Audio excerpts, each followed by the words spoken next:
ये तो सब जानते हैं कि द्रौपदी से अर्जुन का विवाद स्वयंवर में मिली जीत का परिणाम था, लेकिन द्रौपदी का विवाह पांचों पांडवों से मां कुंती के दिए आदेश के चलते हुआ। फिर भी द्रौपदी ने पांचों भाइयों के साथ पत्नी का धर्म निभाया था। द्रौपदी के अपमान के चलते छिड़े महाभारत को दुर्योधन के वध के बाद जीतकर पांडव खुश तो थे, लेकिन सर्वाधिक खुशी भीमसेन को थी। ऐसा इसलिए क्योंकि पांचों भाइयों में द्रौपदी से सर्वाधिक प्रेम भीम को था।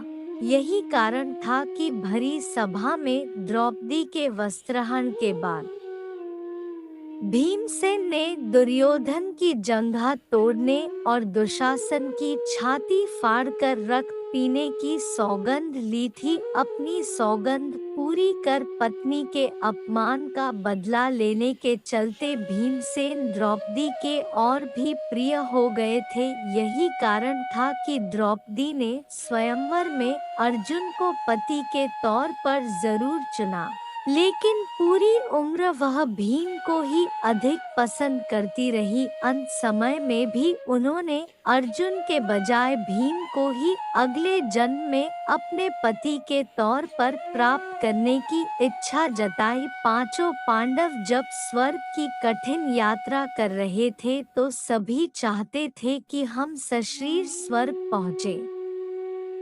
महाभारत कथा अनुसार पांचों पांडव, द्रौपदी और एक कुत्ता आगे चलने लगे। बद्रीनाथ से आगे बढ़ने पर सरस्वती नदी पार करने में द्रौपदी असहाय हो गई तो भीम ने बड़ी सी शिला उठाकर बीच नदी में फेंक दिया। इस पर चलकर द्रौपदी सरस्वती नदी पार कर सकी। कहा जाता है कि उत्तराखंड के इस माणा गांव में आज भी सरस्वती के उद्गम पर यह चट्टान दिखती है। इसे अब भीम पुल कहा जाता है। वहीं आगे बढ़कर फिर द्रौपदी लड़खड़ाकर गिरने लगी तो भीम का सहारा लेकर चलने लगी, लेकिन ज्यादा दूर नहीं चल पाई और फिर गिरने लगी।